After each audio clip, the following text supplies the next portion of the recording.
What's going on? It's your boy JD Nochill. And it's your girl Chelcye. And it's a Nochill session. We got a legendary actor in here, man. Y'all have seen him on a few episodes, you know what I'm saying, of everything growing up. Of everything. And I've seen him, you know what I'm saying. So little did he know, man, he's inspiring. And he's a frat brother, too. 858, Fraternity Incorporated, you know what I'm saying. Kente Scott, how we doing, man? Hey, man, I'm good. I didn't know I was legendary till just now, but I'll take it. Thank you. I'll take that. Nah, man, you know what I'm saying? Like I said, when I first found out you were a frat, you know what I'm saying? One of the guys from the chapter told me that you was out here. Oh, he's in the comedy and everything else. I'm like, for real? And then I didn't even know you was frat. I just, when I saw your face, I'm like, I know that guy. And then I look back, I'm like, I seen this guy on TV. And then there's the fact that it's legendary, man. And everything lined up. And now we on this nice show, man. How you doing? Fooling with y'all. I'm good, man. Yeah, thank I'm y'all glad for you having could me. come by. Thank you for stopping by, man. I'm glad LA traffic allowed me to make it out here to be with y'all. It's the worst. Yeah. Because I didn't, I'm black. I didn't read the email. No. And then you was like, you read the email? I was like, yeah, I read it. Then I looked at it. That's why I sent that out. That's why Then I saw it, and I was like, it's too late to flake on them. Man, like, man, my friend brother flaked on me, trifling, man. He was my hero till. Just playing, but no, so it wasn't that bad. We cool appreciate you not flaking on us. Yeah, we really do. I try to be. I got home. I was raised by a mother and a father, so they like one of the things. If you give your word, follow through on it. That's what I'm talking about. Where you originally from? Where Oakland. home at? Oakland. Originally from Oakland. There you go. Yeah, mom's is from Houston, Texas. My father's from Denver, Colorado. I'm from Houston. Hey, I love Houston. I'm down there like 4 times a year before outside of 2020. Oh, you be kicking it down there. My grandmother's still out there, and I got a lot of friends, and so like 2001, I did a movie called They Call Me Sir for Showtime, and it premiered out there. And so I met a bunch of Green Bay Packers, and they do like celebrity events and stuff out there. So they were like, come back. I was like, I'll be there. So then I started, hitting the improvs and the comedy clubs out there. So I love Houston. Like when I hit, I'm gonna have a condo in LA. And a spread in Houston. You will get more money. More house for your money, for sure. Definitely in Texas. Exactly. Land. You got to pay for that air conditioning, but listen, you got to. You got to. Yep. Tell me what's one of the biggest difference as a person who's originally from Oakland, California, but has a love for Texas for Houston that you see. And in between Oakland and Houston? Well, it's funny because Oakland is. People always be like, man, you sound like you from down south. And I'm like, if you ever been to Oakland, you would see that it should be down south. Right. Like a lot of the African-American community came from Texas, Louisiana, Arkansas. So it feels like when you go to Houston, it's the same. It's like Oakland, but just hotter. Right. But I'll say this, Houston's black population is what Oakland's was before it was gentrified. Like Oakland was the second chocolate city to Washington D.C. till Jerry Brown got in office and selling people's grandmama's houses out from underneath them. So so Oakland went from 50% black to 22% black right now. So Houston is what I remember Oakland to be. I didn't know it was 50 and went all the way down to 22. Yeah, Oakland, because I'm writing a script based on my parents and 5 other black entrepreneurs in the 80s and 90s who started their own businesses. Then the feds came in and shut them all down because since the Black Panthers, the feds never really wanted Oakland to win. The black people in Oakland to win. So when my parents and a collective group of their friends became entrepreneurs, had black businesses in the Black Enterprise Top 100, legal black businesses.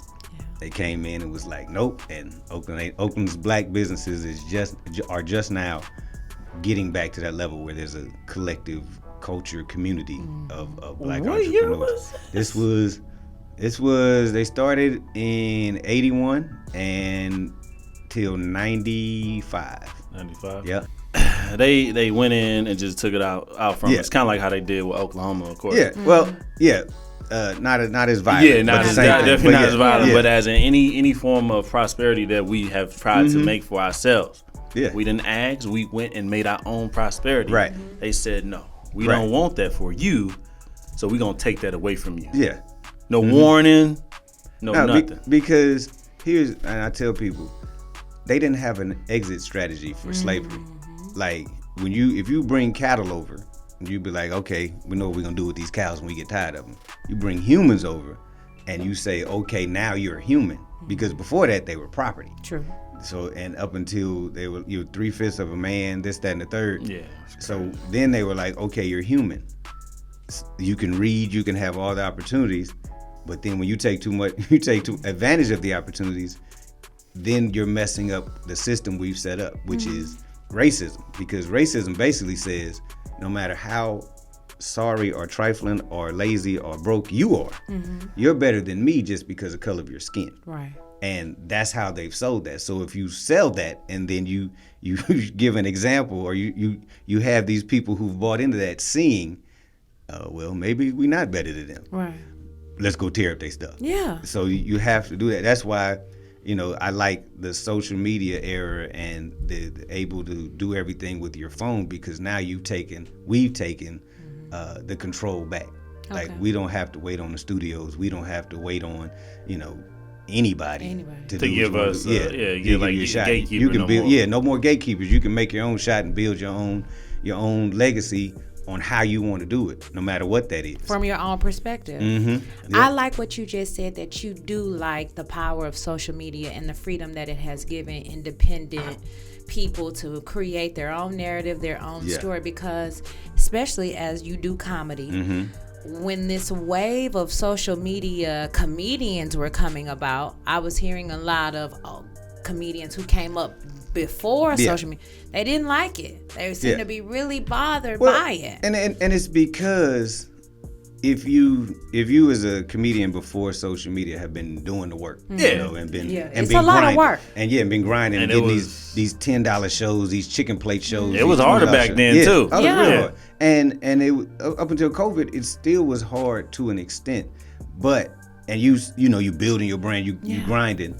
And you get to a point, and then this person who's doing social media, who has a following, cuts the line. Yeah. Because that's basically he got here too fast. But all they did was get their following built up first. They did it a different way. Yeah. But if they, and I was like, because I've had conversations with comics like, man, bump this dude, man. If he did, I was like, but if he's not funny, it don't matter. And a lot of these dudes ain't funny. And I'm like, and that's with every comic. Like, if you are a big comic or a little comic, if you're not funny, it doesn't matter, because your social media following will turn on you.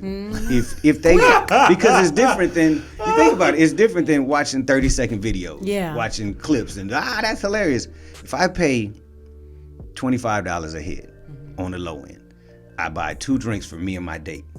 That's about $200. That's about $150. Yeah, expensive as fuck already. Yeah, before I've even bought the merchandise and any of that. Yeah. And you're supposed to come out my social media comic and give me 45 minutes of comedy, because that's what I'm used to when I pay this at a comedy club. And you come out and you give me a hot 3 or a hot 10, and then you be like, hey, so how y'all doing out here? Whatever. They don't work. So I appreciate the social media comics like DC Young Fly, who had the following but has done the work and that's what you're supposed to do. But that's what you're supposed to. But everybody don't do it. Yeah, everybody don't do that. That's the hard part. Like, when you cut the line, and there is an arrogance that some social media comics have, because they're like pride. Because they're like, nah, man, I'm here already. I'm selling out venues, blah blah blah.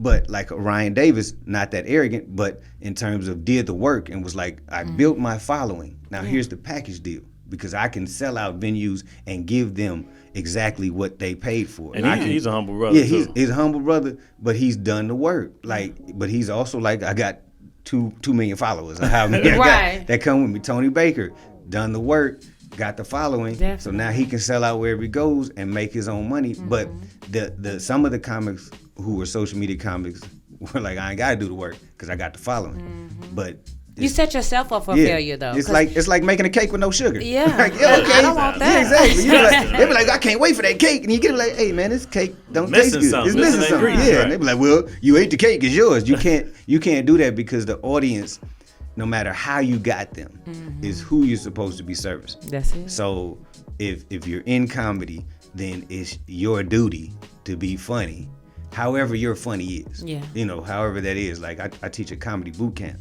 and I tell folks, my comedy ain't your comedy. Mm-hmm. Your comedy ain't my comedy. But if you in here, you got to be funny for you. Yeah. And it don't matter if the person before you wasn't funny or the person after you was funny. You got to be funny for you, because all they worried about is, hey, Kente came on stage and he wasn't funny. Right. Or And that's all they're going to say. Kente was and they're hilarious. going to drag you now with social media. Exactly. It's going to be a full drag. Yeah. And with a video with it. It's a whole lot. It's a whole lot easier to drag you now than it was before. True. Because before it was just word of mouth. So you could bomb in Oakland and you can deny it and be in LA and be like, I'm still killing it. Right. But you go to Oakland, they be like, man, he was terrible. Yeah, but now you bomb in Oakland, you bombed in the whole world. Yeah. I guess, just to start off, since you brought up comedy and everything else, what got you into comedy? And then before that, what got you into entertainment, period? Well, I'll go to entertainment first, because that's where I started first. Okay. I went to UCLA. So I'm from Oakland, played sports. My father wanted me to be a doctor. So I came to UCLA because he was like, you're going to be pre-med. I got accepted. I always say that God chose entertainment for me, because high school, I was playing football. Nobody was trying to be in the Guys and Dolls, you know. Cause you got talked about it. You got talked about it. I was like, I'm good. I'm all right. But my freshman year, we were in the Wooden Center at UCLA, the gymnasium. Mm-hmm. This guy walked up to me, and a couple of my buddies was like, y'all want to try out for a commercial? I was like, oh, wait a minute. I've heard about y'all. Yeah. But he took our picture, took our information, and then they called me back, and then like a week later, I was shooting a Cleveland Power Company commercial. Wow. Yeah. And so a month later, I was getting residual checks for chunks. And I was like, hey, this is where I need to be. Yeah. Just like that. Just like that. Like it was I'll say a Monday. That next Thursday, I was on a set in the Valley, like in Van Nuys. Somebody's in front yard playing basketball. A month later, I've never seen the commercial to this day. I've never seen the first commercial I've ever done. Wait, yeah, you've never seen it, but you got a check. But I got the checks. Is it international? It was only for Cleveland. It was only for Ohio. It was only for Ohio. Okay. So I've never seen it. But I started getting the checks, and my sister was like, well, just get an agent and start doing this on the side while you're in school. So that's what I did. I started doing commercials, and then that led to getting TV parts. And then my senior year, my mom's came out here, and I come from a bagging family, like they roast, like, yeah, I think everybody black family, boy, especially on the holidays, boy. And I learned from my family and playing football that you be funny, girls like you. So I was always being funny in my college years. My mother came down and she was like, I'm not leaving until you get on stage somewhere. And she was dead ass serious, because after a week I was like, oh, you're staying here? She's like, I ain't got nothing to do. She's like, I got my own business, I can work from here. And so after the first week, I was like, oh, she's staying. So I went to the Comedy Store, because that's the only place I knew that had open mics at that time. So I didn't know it was a lottery system, so I just signed my name up for it, and I got picked. Like I got picked. There was a lady there. She was like, I've been out here from Minnesota, and she was one of those Greyhound stories. Yes. I put all my life savings, and I've been trying to get up every week, and I haven't made it. This is my last one. I ain't got no money left. And I got picked, and she didn't.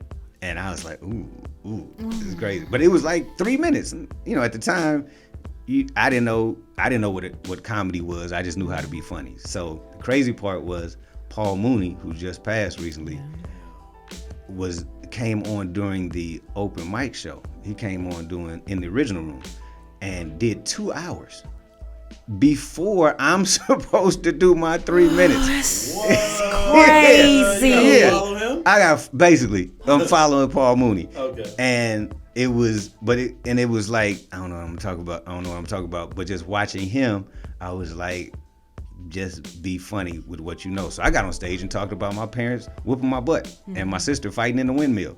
They laughed enough. And they laughed enough for me to be like, okay, I can do this again. So I went back a couple weeks later, got picked again for the lottery, did the open mic. And then I took, because when I was in college, I would always get one book that had nothing to do with school, because I've always liked reading since I was little. So I bought this book by Judy Carter called The Art of Stand-Up Comedy, which is like the comedy Bible back then. And back then, if you had the book, it had your name and your phone number and all of this. So I called the number because it was like she has a workshop. Yeah. And it was in Santa Monica. So I ended up taking her workshop. And she was like, okay, first of all, there's more to you than getting your butt whooped and your sister fighting you. So she taught me how to write jokes. Like she taught me how to structure jokes and to look at everything around you as a possible joke. Because the thing about comedians is we can make anything funny, although everything isn't funny. Facts. Yeah. So if you're a good comic, you can make anything funny. If you haven't, then it's your fault. Or you probably shouldn't have messed with that subject matter because you weren't ready for that level of work. But so I took her class twice because she said you can come back. I hosted it, so I had 10 minutes of material. And my first paid gig was back in Oakland because my father was like, my son doing comedy now. You can book him. Bragging rights, right? Yeah. And it was in a spot called the End Zone on 35th and MacArthur in Oakland, which is the hood. Joey Wells used to host it, and he said, hey man, I know it's your first time, but you see them brothers right over there? So if they tell you, all right, partner, that's enough, get up off the stage. What? He's like, he was like, don't argue with him, don't play with him. He was like, cause what colors was they wearing? now Oakland, they had colors. They just had killers. Oh. I like that. Yeah, they had killers.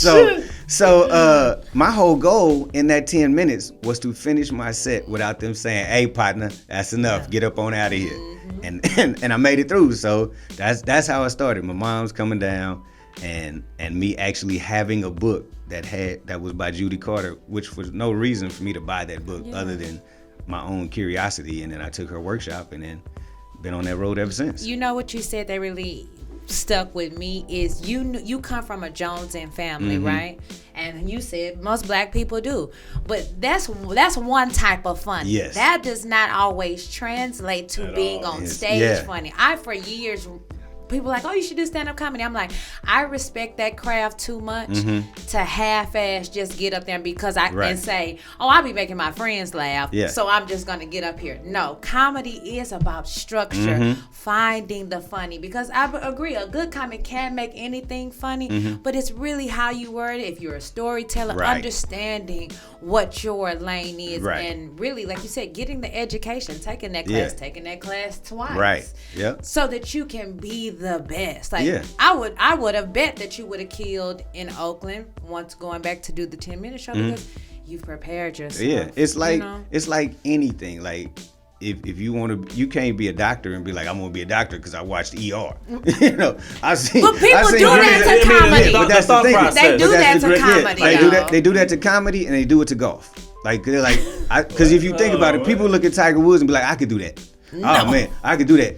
Not to the level he does it, but they say, oh, golf ain't that hard. I used to play baseball. I was the same way. So you get out there and be like, oh, golf is hard. No, they do this, and they do the same thing with comedy. They're like, oh man, I make my friends laugh. I say, and I tell everybody who's ever asked me how to get into comedy because I make my friends laugh. I said, your friends know you. It's different. I said your friends care about you. These people don't know you. They don't care about you, and they paid to see you, and they might have had the worst day ever. And your whole job is to make them forget about that worst day for the 10, 15, 20, 45 minutes you on stage. I said, so that's a whole different animal. Your friends these ain't your friends. These are paid customers. So who will boo you? Exactly. So that's like, I can make a good hamburger. Okay, great. But can you run a franchise? Because you're a franchise now. And most people, I guess, when they say don't really understand that concept of it. You know, they think a lot of things are easy. And again, I will hope that people really take to heart what is being said here on this platform, is that following this journey of the dreams ain't easy. Yeah. You can't just get up and say, nah, you got to really do the work. You got to do the footwork, the groundwork, the foundation work. You got to do. You took the class. You said, I'm gonna look at the book. Right. I'm gonna call the number in the book. I'm gonna invest my money because I'm pretty sure it wasn't cheap back then. Cheap, no. Oh yeah. And that's why. And people weren't even having comedy classes. No. You can always find an acting class. Yeah, that was the thing. But a comedy class is harder because it's under the tutelage, and I've heard older comics say this too. That either you are or you aren't. Yeah. And you better just get out here and figure it out like Right. the rest of us. I was told, I asked a few comedians, like, hey, I was wondering if you could tell me. And they be like, you just need to get out there and do it. And that's part of it. But like you said, writing and structuring is key. I can, like I folks, rest in peace, Charlie Murphy. I said, I can make you Charlie Murphy. I can't make you Eddie Murphy, because that's some whole God-given separate talent. But I can make you funny enough to work it if you have it in you to be funny enough. Like, I can help you write the jokes. Yeah. The jokes can be told by whomever. Mm-hmm. If that person has the confidence in their delivery. Charlie Murphy didn't start off as the funniest dude ever, but he got more confident in Charlie Murphy. Yeah. So then the stuff he said became funnier. So that's the thing about comedy. Like, I can teach you how to swing, but if you don't put in the work and you don't have confidence in your swing, it don't matter once you get on stage, because once you get on stage, you got to shit or get up off the pot. Like people be like, do you get nervous? I get nervous every time.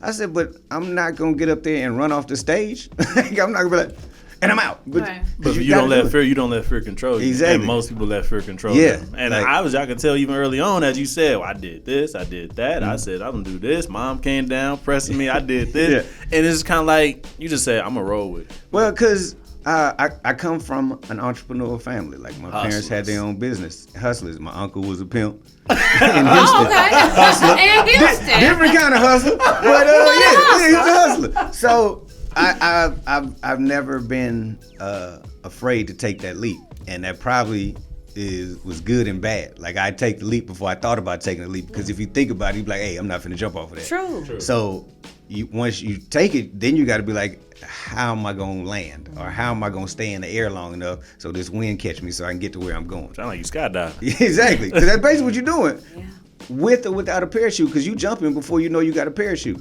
Like, you like, and that's what you got to do with comedy. That's what you got to do with acting, is you got to say, I'm doing this.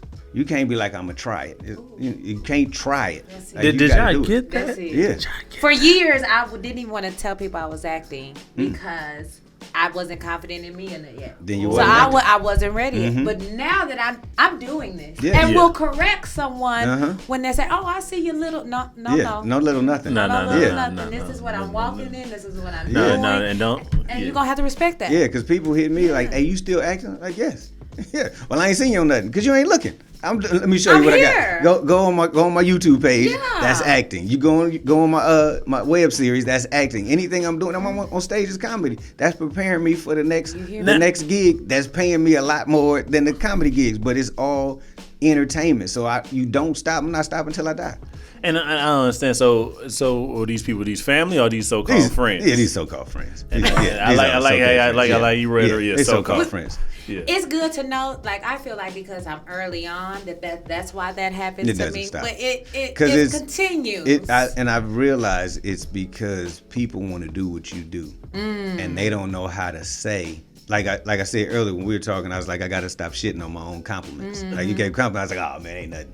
But you got to just say thank you. People don't know how to say, I'm proud of what you're doing, because I don't have. I don't have the gumption in me to jump like you jump. Yeah. So then they'll clown you jumping. My second comedy show in Oakland, J. Anthony Brown was hosting, and I did my same 10 minutes. And one of my good friends, I thought, said to me, hey man, you probably should, in a group, in a mixed setting, women there, a whole bunch of folks. Now, he's already laughed and cracked up, and let me come backstage and meet J. Anthony Brown and all this stuff at the show. We had a dinner afterwards, just chilling, maybe a couple days later, and he wants to be the funny man there, and says, oh man, Kente, you probably should have went on and go to medical school, because this comedy thing ain't for you. It's supposed to be one of my out the blue friends. Out the blue, so he can make the table laugh. Because his goal is to make these girls think he's funnier than me. That's hating on you. And then he hating on you to get a female too. Right. That's the lowest of the low. Come on, Ro. I know that's the lowest. And I say that to say it's usually the people closest to you. That hurts. Who you gotta be like I have friends, 5 of them. Yeah. I got associates and acquaintances. Like, I know a lot of people in LA. I know a lot of people around the country. I got 5 true friends. 5 true friends is folks I know have my back, folks I know If I need something, they gonna be there. If they need something, I'm gonna be there. The rest of them, associates, like they'll say, "Yeah, that's my buddy, that's my friend." Like, nah, we not. You don't know me like that. Yeah. But and it's okay because I use that statement to fuel me. Like, I'm competitive, so I was like, I'm gonna show you. Next time you see me on something, you gonna eat them words. Next time you see me in a movie, you gonna eat them words. Listen, he eating them words now. Yeah, he like right now. He's like, man, when you doing the next show, man? Look, let me. So, he want to come to the Zoom shows. He want to do all that. You know. So I guess I asked you, like, all right. So of course you got your IMDb, and like you've been doing it for a long time. Was there? You said the hate never stopped, in a sense, or the BS never stopped. Yeah. Like, was it even there, even when you was on TV? Oh, you just gonna be on there. Because then they don't say it to you. They'll say it to a friend of you. Damn. Yeah, like I had my buddy I went to UCLA with who got into promoting comedy shows. And when I did my first big movie, folks were saying, "Oh man, he ain't that good. I don't even know how he got that gig." Never said it to me because the same dude said it to me would be like, "Oh man, congratulations, brother." Right. So the hating doesn't come to you at that point. It comes to folks around you because they don't ever want to say it to your face. Because they see, I'll be like, well, I'm getting to work. What are we doing here? You would think that the disrespect would stop at some point with a certain level of accomplishments. But this dude's doing faces like, no. It still doesn't. Kevin Hart gets it. Cat Williams gets it. And here's what bothers me. The only at their person level. I've never heard get it, Denzel Washington. That's the only person I've never heard get it as an entertainer. I have never heard nobody. I've never heard nobody say nothing about it. And I'm sure he's dealt with it. Yeah. But I've never. Yeah, you're but right. everybody else beneath that, Tiffany Haddish getting in that. Yes. And heavy.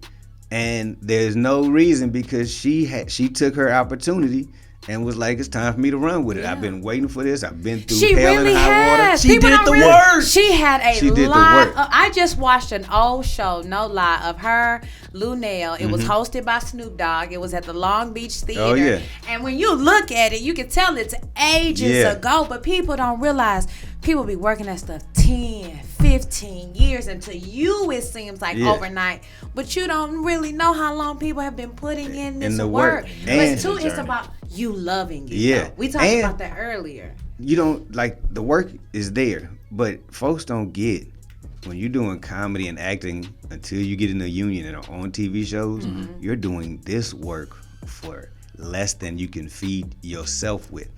So talk about it. You talk about like Tiffany Haddish and even Cat Williams, my folks, they did the work, but the other side of what they was trying to deal with being a person, being, you know, a father for Cat, you know, homeless for Tiffany, from foster families. So you dealing with all that, still holding on and holding on to your faith and your dream that one day it's gonna be there. So when folks be like, Cat Williams acting a fool, he can act a fool. Y'all don't know where he came from to get in. You don't know what he did to even get there. You don't know what he did to get there, and you don't know what he overcame to do what he had to do to get there. So, you know, I be like, you know, folks get there. And but what do people get out of hating? Even if they came from a lap of luxury, like your hate. But is that gonna make them any less funny? Is that gonna take an opportunity out their pocket? In our people, is inbred because, you know, we it's 2021. We still say light skin, dark skin. Yes. Like, yo, light skin. Yeah, obviously that's systematically inbred in us. So, I think even the hate, because it's kind of like if you see somebody else, you know, I hate to say it, you know, doing better, especially if you go way back. Oh, you ain't out here in the field with us or whatever. Then it become like, damn, I elevated. We ain't did nothing in the field like that. But I'm saying, as in outside of that, you elevated, you climbed up the stairs, you did the work, the blood, sweat, and tears. You didn't really see none of that, but I did the work. And actually, low key, little did you know, before you was hating, I might have wanted to bring you on the team with me. Because you have everybody has a group that you like. These are folks. When I make it, they never gonna have to work again. When I eat, they eat. But when folks hate, you be like, okay, he don't want to. You just lost your spot. He just lost your spot. Yeah, you don't know. I want to bring you. You want to bring him, but it's part of. I don't. Because I'm not from other cultures, but I know it's inbred in ours to, like I said, we joke about other people because is a jealousy. But the jealousy is, I had the same opportunity as you had. Yeah. So if I made the most of my opportunity, then you make the most of your opportunity. True. You know, it's nobody ever hates on a doctor. Nobody ever hates on a doctor. I don't get that. Yeah, nobody hates on a lawyer. Like, but it's the same grind and hard work. It's the same hard work. They had to do the same sacrifices I had to do as a comedian and an actor and as a writer. So why you hating on me? Well, you know, cause they never tell a doctor, hey, when you become a doctor, don't change. Right. But they be like, when you get on TV, don't change. I'm changing. What are we talking about? Everything's changing. You're supposed to evolve as a person. Yeah. You know what I'm saying? Yeah. So I don't understand. Like, of course, I can keep my roots. I can keep my foundation. Exactly. But and then I'm evolving. I got to in order to maintain where I'm at. Yeah. You have to evolve. If I don't, I'm gonna stay down there. Yeah. You know what I'm saying? You're never gonna grow. Like you said, your roots are where they are. But how I move, I'm not different. Eating McDonald's. If I have millionaire money, right? I'm never going back to McDonald's. Never going back to McDonald's. I'm never going back to McDonald's. I might still get a fryer too. Listen, McDonald's fries is good, Kente. McDonald's fries. Don't nobody meet McDonald's fries. I'm gonna have millions and I'm gonna eat them. First of all, them fries sit out for a couple days. I don't care. McDonald's fries. I'm not eating them 3 days later. I'm eating them when they hot, fresh, you just said evolving. I'm about to say, you better say something about that grease. Yeah, because the grease is the problem. Toxic grease. That grease been there for a month and a half. Right out that toxic grease. I'm not eating them 5 days later. It's fine. But okay, speaking of, let's segue to your Instagram. At least she knows. She know better, but she ain't doing better. I know better. But I'm going to go and get over there. I don't have the millions yet. We'll see when the millions come in. Amen. Would you see you slide your Rolls Royce up to McDonald's? I'm going to pop them tires. This is for your own good right here. Wait, Kente. Yeah. I was on your social media in preparing for the show. First, I have 2 questions for you. First one, do you consider yourself a clean comic? And 2, I saw you put up an excerpt of Bishop Omer, who is someone that I follow as well, visit his church, have my son involved in his programs. But then I saw your shout out and repost to DMX, which would probably upset a lot of good old church folks. Right. How do you find that balance? I'm a Christian who cusses. Okay. that's there it. We go. That's it. Bishop Omer, I go to Faithful Central, been there for 20 years. Okay. He's like, I cuss. I just cuss less now. I'm a Christian who cusses. So if you pay me to do clean shows, I'm smart enough and intelligent enough and good enough in this game to not cuss when you're paying me. Right. Now, if you say you can cuss like you want to, I enjoy cussing, so I will cuss then. So and even like my playlist, like I have Marvin Sapp, I have DMX, I have Kirk Franklin, I got J. Cole, I got NWA, Ice Cube, all that. No words to all of them. So. no beeping out. Yeah, no beeping out. I just like good music. I just like good music, but. Like Christians, like you can't do that, you can't do this, and it's like I'm human. I'm still. If you get cut off, I've been in cars with Christians who've gotten cut off in traffic, and they've never said God bless you. Yeah, damn it, this motherfucker. Yeah, so I'm like, okay, so I try not to be hypocritical about who I am and where I am. Like I said, if you hire me to do, I can do clean. I've done churches. I've done churches. I've done seminars. I've done corporate events. All of that. They're like, we want you to be clean. So, and I asked them, church shows you, I know what your clean is. Yeah. Corporate event, what's your clean? It was TV clean. Okay, gotcha. But church shows, like I have a manscaping joke. I do a monthly show at Faithful Central in Inglewood, and I do a manscaping joke, and it's the borderline church joke. Like I can say it with no cuss words, but it's a borderline church joke, and I use it to check out the barometer of the audience. Now, but I also read the audience. Like I watch them and see, okay, not this one. But if they a looser church folks, if they more Christian cussers like myself, then I know I can throw it out there. Like I could do it at Faithful Central at my show. Had a couple people like, oh, that was a little bit risque there. Right. Like, no, what? No, it was manscaping. Stop talking. But yeah,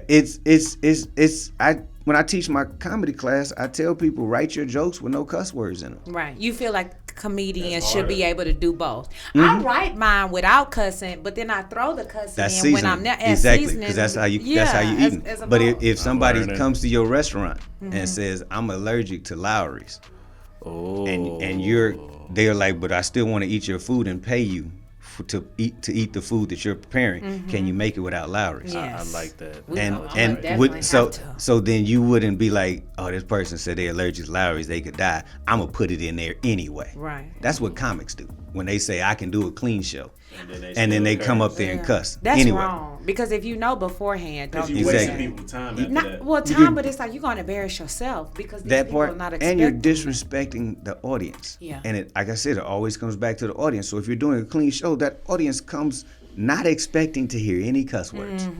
So when they hear a cuss word, they get offended because they didn't come there for that. So you disrespect your audience. That's just like I said. If somebody comes to your restaurant and you give them and they tell you, look, I can't eat Lowry's, I can't eat salt, I can't eat dairy, I need gluten free, and you be like, yeah, I can give you all that. And you get back in the back and cook it. I'm just gonna put this milk in there. I'm gonna put this cheese in there. I'm gonna put this gluten in there. I'm gonna put this Lowry's in there because this is what I want to do. And this is what comics say.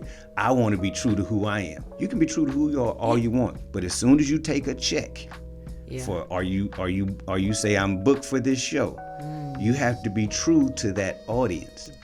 And if you can't, then being true to yourself is saying I can't do.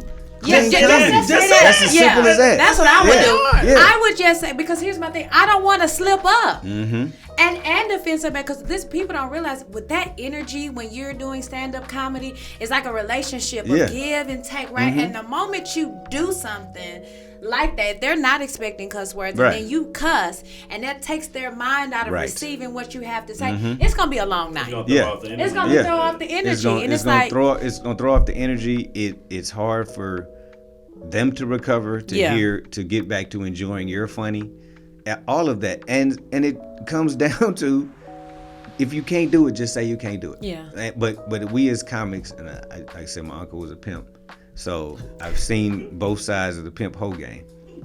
Comics, we hoe ourselves out too much. You can say no, I'm better than that, or no, I can't do that, but I'll come back and do your church when I can do clean. And then work towards doing that. Because then the church will want to see you, or the corporate event will want to see you as you've elevated. Be like, oh, this person said they can't do it, but this is what they're doing now. Let's bring them in. And if you've gotten to that level, you probably can ask for more money. But if you get out there and immediately be like, I'm cussing at the clean show, they never bring you back. Because some people I noticed at some shows, especially I even had it with black comics. Some people don't want to hear nigga all the time. No. They don't want to hear that Quentin Tarantino movie. They don't want to hear Django nigga. Yeah, you know what I'm saying? It's the comics you remember. Like I say nigga in my regular life, but I don't say nigga a lot on stage. I have one joke that has nigga in it that I can replace with Negro. Old nigga name. Pretty much. Pretty much. But that's necessary for that joke. But if they say, we don't want to hear a lot of niggas. We don't want to hear a lot of dick, pussy, fuck this, bitch, all that. Then if they tell you these are the rules, and you don't abide by the rules, then you're disrespecting that venue, that promoter, that booker, that audience, and at the end, yourself. Because you want payment though at the end, but you want full payment, right? What you did, what we told you not to do, exactly, and it don't work like that. Yeah. But people tend to think that it do, because you think I'm gonna make my own rules. You want to do that, make your own damn show. And like that's true. Like make your own show, because shout out to JD Nochill sessions. Right. Make your own show, because people, I've heard comics say, oh man, they cool, they can deal with it. They know what we do. That's not what they ask you to do. They just assume that. But that's so rude, especially at a church. Here's my specific, like at a corporate event. If you want to be a little arrogant, okay, it's a corporate event, whatever. But we gonna talk about church. Right.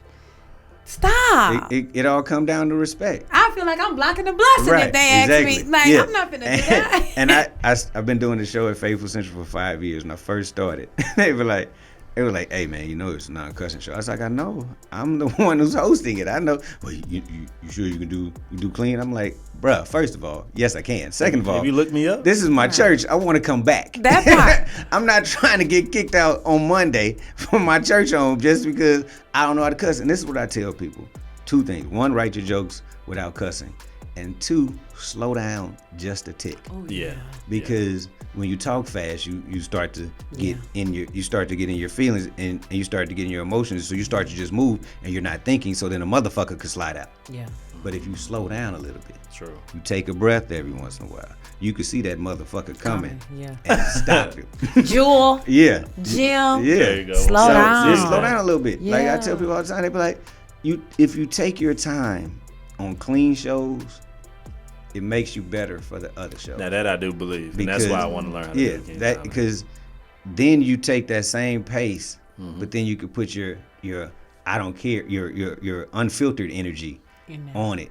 But then you can work both worlds, and the best part of working both worlds is you get both checks. Yeah. And until you get to a certain level, blue rooms, cussing rooms don't pay you as much as church and corporate events. Yeah, until you get to a certain level, because them blue rooms will give you $25 for 45 minutes and be like, here you go. But the church shows have a budget. The church shows have a stipend for the talent they're bringing in. So when they bring you in and they ask you what do you want, and they don't blink at your price, you good. Same with a corporate. Corporate shows have really a budget. budget. They got a corporate budget. They got really a got a budget. They got tax write-offs. Yep. Yeah, I got That's what they're $10,000 gonna service. use it for, Exactly. And you be like, well, I'm not a keynote speaker. Yes, you are. You're a comic that can talk for 30 minutes. $10,000. My first corporate show, I got mad at myself because I was like, yeah, I do it for $5,500. They're like, oh, that's okay. Okay, good. I was like, damn it. Should have asked for more. Yeah. It was too easy. I was like, hey, wait, you said it too fast. You said No. Yeah. You said Anytime I do a show and they say okay too fast, I lowball myself. Damn. Yeah. Like I literally, like when they don't go, let me go. And we do that a lot Yeah, of times. we lowball ourselves. Because I think Because we don't want to lose out on it's the the safer route. opportunity. It's the safer route. Like, Yeah. I don't we know don't. what Yeah. I should say. We don't. We're scared to miss out on the opportunity, but we also lowball ourselves because we're not strongly faithful in our worth. Like, can't nobody do me. So if you say this is your budget, or if you say I want to book you, then I'm gonna say this is what my time is worth. I've had Zoom shows in COVID showed me this. Even though I'm in my living room, you're asking for 30 minutes because you want 30 minutes because you think I'm just in my living room. So for 30 minutes in my living room, $400. Oh, well, you not going nowhere? No, but you're still getting 30 minutes of my talent. So the only difference is I haven't driven to where you are and come in front of your live audience. But I'm working just as hard this 30 minutes because I'm never going to short anybody because in my show, because my job is to audition for the next show with every job I get. So I've had people like, oh, that's a lot. I'm like, well, it's not for you. Yeah, I was gonna say, then you don't want Kente. That's You want okay. somebody else. Yeah, you go with them right there. And I'll refer you to several other comics who I may believe, be in your price range. Yeah, who be in your price range. But no, not and I'll even say 30 minutes is a lot. 30 minutes is an HBO special. For $400? Yeah, that's a deal. No, I don't even give them the price first. Oh, okay. When they say you want 30 minutes, I'm like, you sure you want 30 minutes? Because 30 minutes is a long time. And 30 minutes is HBO special. So HBO pays very well for those half-hour specials. So we can do 15 minutes. Is 15 minutes more what you're looking for? But if you on 30, then here we go, 400 and up. 15 minutes, I could do it for $250. Is that sound like that might be better in your range? And then you can have other stuff you're working on. Because 30 minutes of me, then you don't have nothing else for your whole show. You know, because 30 minutes of me, then you only got 30 more minutes to do whatever the rest of your Zoom conference is. Facts.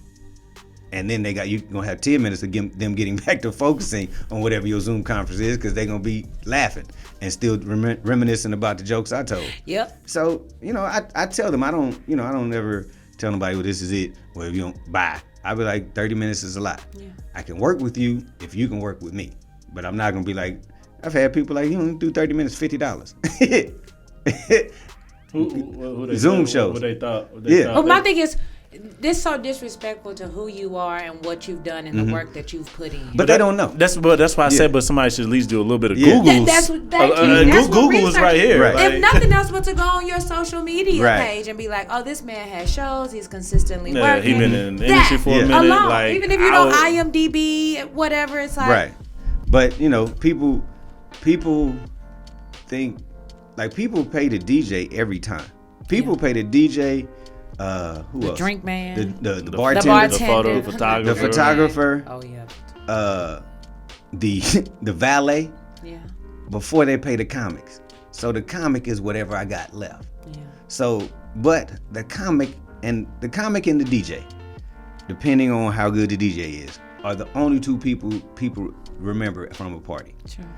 But they be like, hey, I paid the DJ his price. Don't blink. They don't blink at $350. I paid the bartender $200 for the night. Don't blink at that. Valet got to park these cars, so I'm gonna pay they $200. Comic, they be like, I want you 30 minutes. I got $50 for you. 50? I can do it for $250. $250? But that's how they've treated comics because we've allowed ourselves to be treated like that. Like I tell people, I'm an actor, so in the union, there's this is what you get paid for the day rate because I'm in the union.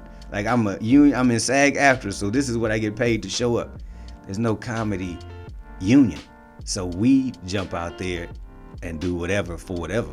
Damn. If you and the crazy part is, I say I'll do it for $250. Somebody right next to me like, he said he'd do it for $250. I'll do it for $50. So then they think. So then the person who's booking shows thinks I can get comics for $50. And that's not the case. And you can get you can, but you may not get. Yeah, they're not gonna get what you want. Not the same. Yeah, you know what I'm saying? Not the So, same. You Yeah. might get that person that's gonna cuss regardless. Right, That's exactly. you They, didn't want that. and they don't give a fuck what you got going on. Exactly. Yep. We're gonna close out with one question, man. And again, it's a question I like to ask all the guests, man. Like, if it's something that you can tell people, and again, something that you didn't already, because you dropped a whole lot of jewels this whole show. You gave information. So I really hope that anybody that watched this really, how would I say, take in what you put down. I appreciate You know what I'm saying? But of course, we're going to get the ones where you try to teach them how to fish. And next thing you know, next day, how do you fish again? Exactly. You know. You got to put the worm well. But what is something that you'll tell people who's following the same footsteps as you or, want to be in entertainment, man? You know what I'm saying? How do you have the longevity too as well? Well, the longevity part, at a certain point, you're going to have highs and lows. It's peaks and valleys. My sister told me something that sticks in my head. She told me this like 10, 15 years ago. What else you going to do? Like, what else you going to do that you love to do and show up and do? Like, what else you going to do that when you're doing it, it brings you the highest level of joy, excitement, your passion is fed. What else you gonna do like that? Because you can go do a day job, you can go do regular work, you can go do anything and make money. But what are you gonna do that feeds your soul? And acting and comedy and writing, anything entertainment involved feeds my soul. So I'm like, here till the wheels fall off on the longevity side. In terms of anybody wanting to do what I did, I would say do what I did. If you honor your craft, or if you say, I want to be like Denzel, or I want to be like Kevin Hart, study them, study those like them. It's a blueprint. And then study the craft that you're getting into and do the work. Like, get in there. You're going to start somewhere, and everybody starts at the same place. Every comic from Earthquake to Kevin Hart to D.L. Hughley to Carol Burnett to George Carlin and Richard Pryor all started at the same place. You'll have to start there and then build on that. And know it's gonna be a grind. It's gonna hurt until it doesn't. And when it doesn't, the enjoyment you get from looking back on all that hurt will be well worth it. But know that you got work to do. You gotta get your hands dirty. You got figuratively. You gotta go through some minefields. You gotta keep walking that journey. But at the end of the day, I say to you what my sister said to me. What else you gonna do?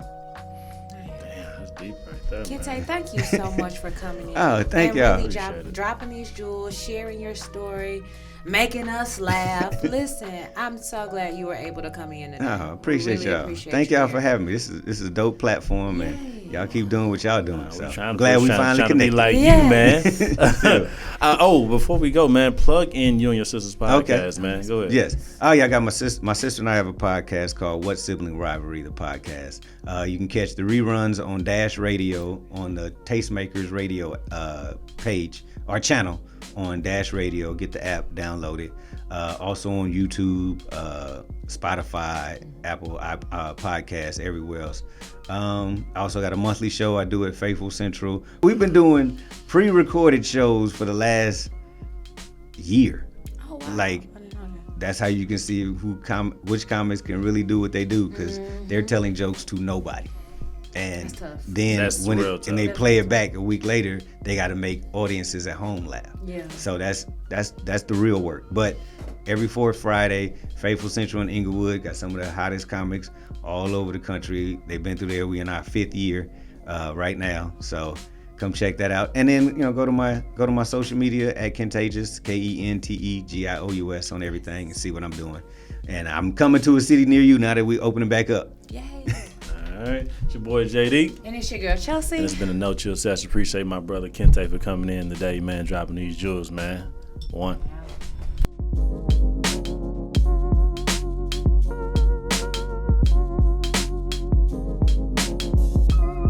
What's up, y'all? It's your boy Kente Scott, and this has been another No Chill session.